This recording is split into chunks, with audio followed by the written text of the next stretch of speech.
7번 예제고요.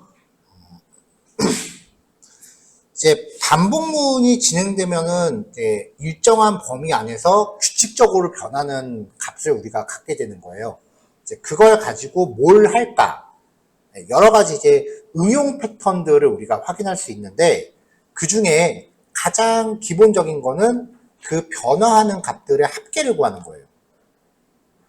이제부터 나오는 지금 4단원이랑 5단원에서 제공되는 것들이 어떻게 받아들이시면 되냐면은, 여러분들 어렸을 때 그 수기형을 공부하셨을 거 아니에요, 수학 문제. 그때 일단은 문제 유형들을 먼저 보죠. 거의 그 유형들을 외우다시피 하죠. 그렇게 접근하시는 거예요. 반복문을 어떻게 활용하는가에 대한 여러 가지 유형들을 제공을 해드릴 거예요.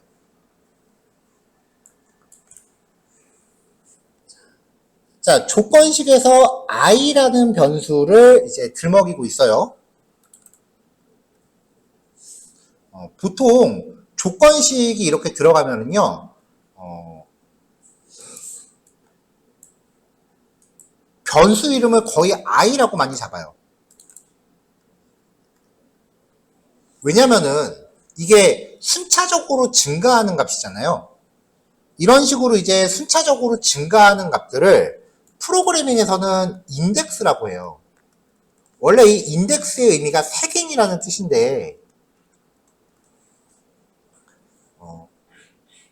색인이라고 하는 게 책에 보면은 찾아보기가 있죠. 맨 뒤에 보면 왜 그 단어 위주로 찾아보기 하는 거 있잖아요. 이제 그걸 얘기하거든요. 그러니까 어떤 대상을 식별하기 위한 고유한 값들을 이제 인덱스라고 합니다. 그럼 그 색인을 표현하는 체계 중에서 가장 만만한 게 일련 번호예요. 우리 어렸을 때 하던 출석 번호 같은 거. 그래서 프로그램에서 인덱스라고 하는 건요, 보통 일련 번호의 의미가 더 커요. 그래서 반복문에서 맨날 이 i를 들먹이는 이유는 인덱스의 앞글자를 따서 그래요. 사실 이건 제 뇌피셜이에요. 누구도 어는 몰라. 근데 모든 책이 다 반복문일 때 i를 들먹여요.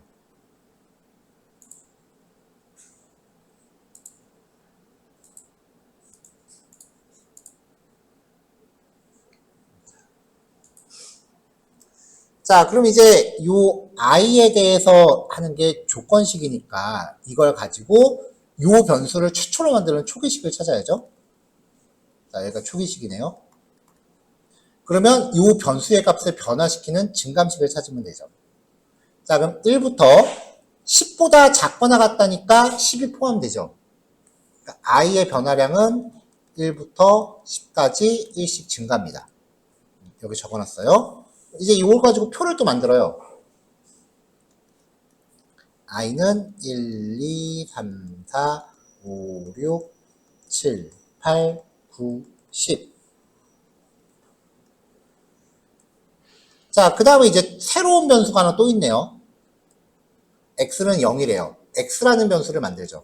근데 이 변수가 지금 E라인에서 선언됐지 Y문 안에서 선언된 건 아니잖아요. 그러니까 얘는 매번 리셋되는 건 아니에요. 선언이 반복문 안에 있으면 반복 회차마다 매번 리셋된다 그랬어요. 자, x가 0부터 시작했는데 여기서 i가 지금 1일 때 x에다가 x가 i만큼 증가하래요. 그럼 처음에 0이었던 애가 1만큼 증가하는 거죠. 그거 얼마가 돼요? 1이 되죠. 그래서 여기서 i가 1일 때 x는 1이라고 출력을 한번 합니다. 1 증가했어요. 이제 2가 됐죠? 다시 돌아가. 그럼 이제 x가 다시 i만큼 증가한대요. 리셋 된다 안 된다? 리셋 안 된다 그랬죠? 그럼 아까 했던 거에서 이어서 가는 거예요. 그러면 x가 2만큼 증가하니까 3이 되는 거죠. 그러면 i가 2일 때 x는 3이다. 자, 또 증가해서 3이 됐어요. 자, 조건 맞으니까 들어왔어요. 그럼 x가 이번엔 3만큼 증가하면 되죠. 그럼 이제 x가 여기까지 왔을 때 3이었잖아. 이게 요걸 그대로 가지고 간 거예요. 그러면 x가 i만큼 증가하니까 3이 3만큼 증가해서 6이 되죠.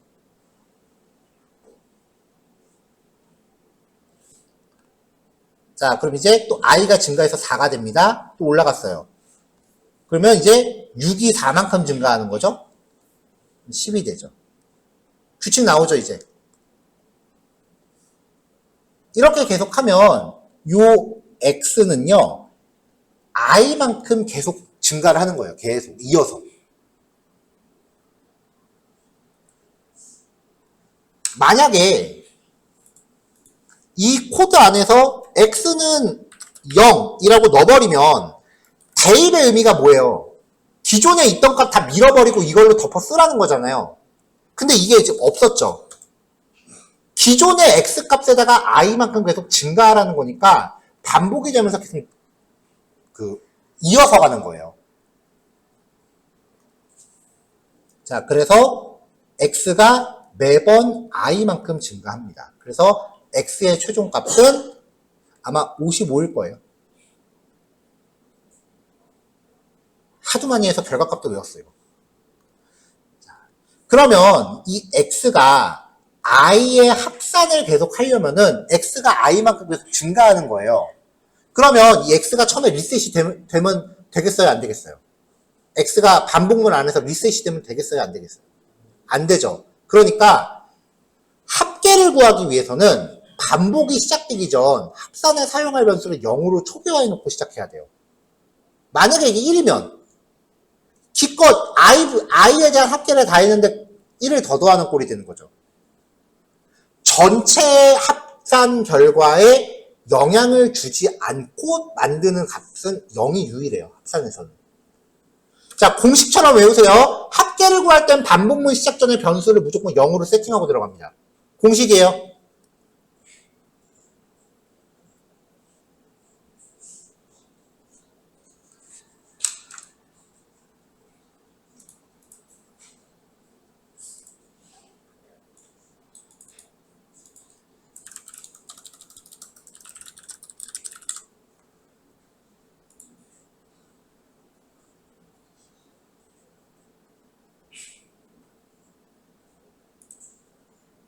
합계는 구해야 돼요.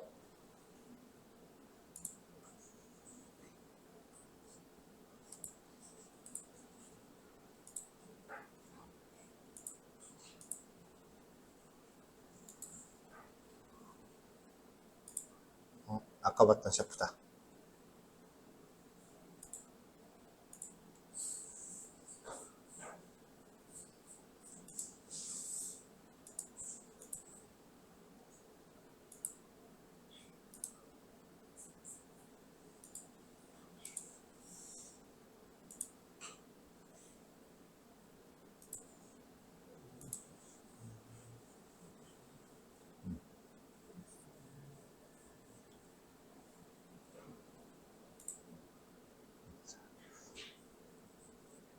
자, 이 루틴이 이제 나중에 가면 뭐 최소한 장바구니에 담은 상품 합계 금액 구하기 그런 거 같은 거에서 쓰여요.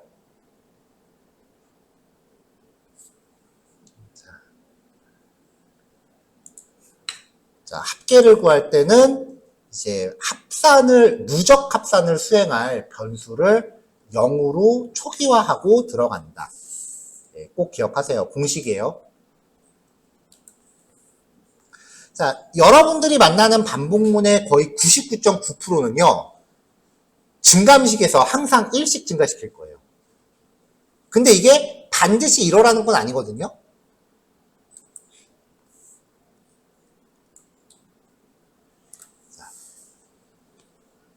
아주 가끔 얘가 변화량이 1씩 증가하는 게 아니라 10씩 증가한다거나 3씩 증가한다거나 15씩 증가한다거나 이렇게 이상하게 증가할 때가 있어요. 이런 경우도 있을 수 있다는 걸 알아놓으시면 돼요. 근데 이거 진짜 이런 케이스 드물어. 자, A가 0이에요. 100보다 작대요. 그러면 A의 변화량은 0부터 100은 포함 안 되죠. 99까지죠. 근데 증감식이 10씩 증가해요. 그럼 A는 0, 10, 20, 30, 40, 50, 60, 70, 80, 90, 100이 되면은 조건이 안 맞으니까 아웃되는 거죠. 그러면서 이렇게 출력한 거예요. 이렇게. 아주 진짜 드물게 이렇게 일씩 증가할 때가 있어요. 근데 이거 굳이 이렇게 안 해도 되는 게 내가 진짜 원하는 값이 0부터 10단위로 커지는 값이다라고 하면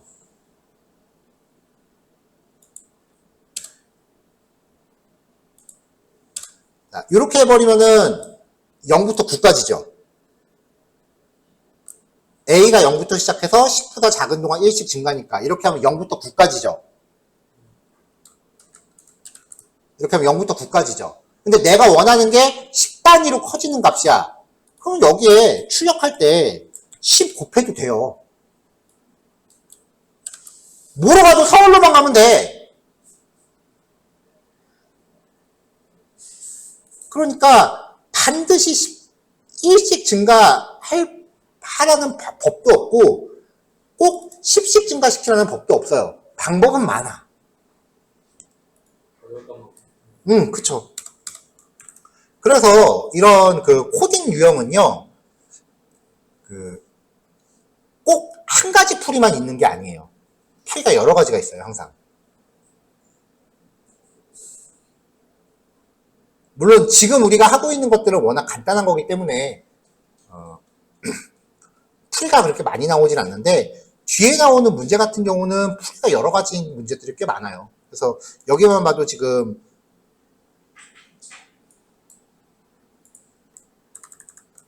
여기만 보셔도 연습 문제 7번인데 풀이를 지금 3개나 준비해 놓고 있잖아요.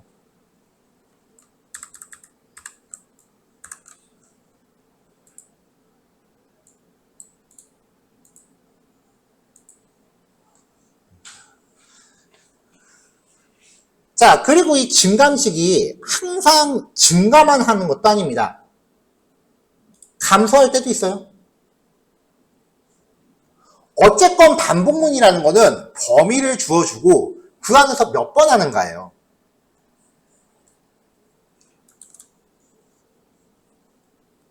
자, b가 10이래요. 근데 b가 0보다 크대요. 그러면 b의 범위는 10부터 0은 포함 안 되죠. 그러면 1까지입니다. 그리고 2씩 감소하는 거죠. 만약에 b 마이너스였으면 1씩 감소했을 거예요.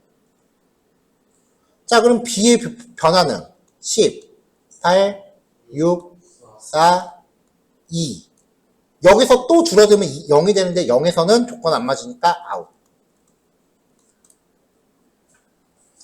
while문은요, 항상 이 초기식에서 만든 변수의 최종값이 몇인지를 아는 게 하나의 포인트예요. 2까지 하고 끝나는 게 아니라 0이 됐기 때문에 끝난 거예요. 이 차이는 커요. 그래서 이 초기식에서 만든 변수의 최종값이 무엇인지는 꼭 체크하세요. while문에 대해서는. 자, 오전 여기까지 할게요. 여기까지 연습하시고요. 디버깅 꼭 해보시고요. 네, 실습 끝나시면은 식사 다녀오시면 됩니다. 고생하셨어요.